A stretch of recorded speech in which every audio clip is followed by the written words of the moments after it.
Chaque jour, Charles et Carole vous présentent la leçon de l'école du sabbat.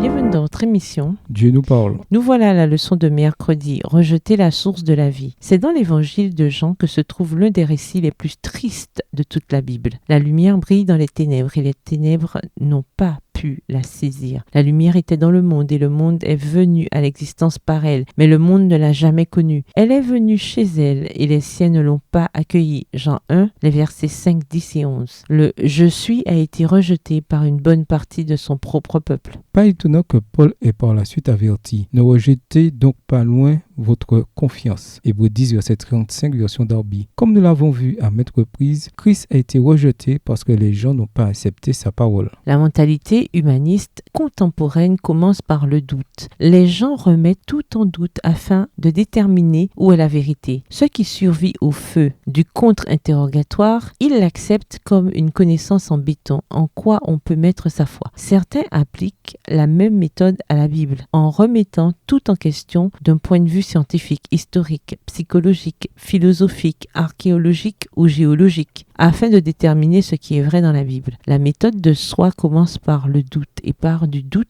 pour établir la véracité des Écritures. Christ a demandé « Quand le Fils de l'homme viendra, trouvera-t-il la foi sur la terre ?» Luc 18, le verset 8. Extrait du livre « The Certainty of the Second Coming », la certitude du retour du Christ, à la page 96. Lisons Nombre 13 et versets 23 à 33. Quelle fut la différence entre les deux rapports des espions de retour de Canaan? Nombre 13 et versets 23 à 33. Ils arrivèrent jusqu'à la vallée d'Eshcol, où ils coupèrent une branche de vigne avec une grappe de raisin qu'ils portèrent à deux au moyen d'une perche. Ils prirent aussi des grenades et des figues. On donna à ce lieu le nom de vallée d'Eshcol à cause de la grappe que les enfants d'Israël y coupèrent. Ils furent de retour de l'exploration du pays au bout de 40 jours. À leur arrivée, ils se rendirent auprès de Moïse et d'Aaron et de toute l'assemblée des enfants d'Israël à Kadès dans le désert de Paran. Ils leur firent un rapport ainsi qu'à toute l'assemblée et ils leur montrèrent les fruits du pays. Voici ce qu'ils racontèrent à Moïse. Nous sommes allés dans le pays où tu nous as envoyés. À la vérité, c'est un pays où coule le lait et le miel. Et en voici les fruits. Verset 28. Mais le peuple qui habite ce pays est puissant. Les villes sont fortifiées, très grandes. Nous y avons vu des enfants d'Anak. Les Amalécites habitent la contrée du Midi. Les Hétiens, les Jébusiens et les Amoréens habitent la montagne. Et les Cananéens habitent près de la mer et le long du Jourdain. Caleb fit taire le peuple qui murmurait contre Moïse. Il dit, montons, emparons-nous du pays. Nous y serons vainqueurs. Mais les hommes qui y étaient allés avec lui dirent, nous ne pouvons pas monter contre ce peuple car il est plus fort que nous. Et ils décrièrent devant les enfants d'Israël le pays qu'ils avaient exploré. Ils dirent, le pays que nous avons parcouru pour l'explorer est un pays qui dévore ses habitants. Tous ceux que nous y avons vus sont des hommes d'une haute taille. Et nous y avons vu les géants, enfants d'Anak, de la race des géants. Nous étions à nos yeux et aux leurs comme des sauterelles. À Kadesh, le péché des Hébreux fut de douter de la parole de Dieu. Dieu leur avait demandé d'aller s'emparer du pays. 12 hommes furent envoyés en Canaan pour espionner le pays. Ils revinrent avec 2 rapports. La majorité fit un rapport négatif. Il y a des géants dans le pays, des villes fortifiées, des armes que nous n'avons jamais vues et des armées surentraînées. Nous avons été des esclaves dans le pays d'Égypte. Nous n'avons aucune expérience militaire. Devant l'épreuve accablante d'un point de vue humain, 10 espions votèrent pour ne pas y aller. Mais 2 espions votèrent pour y aller, car ils avaient foi en la puissance irrésistible de la parole de Dieu. Comment éviter de commettre la même erreur qui fut commise ici? Et cependant, comment éviter aussi la présomption qui consisterait à faire quelque chose de stupide tout en croyant que nous faisons la volonté de Dieu et que l'échec est donc impossible? Au revoir. Et à demain si Dieu veut.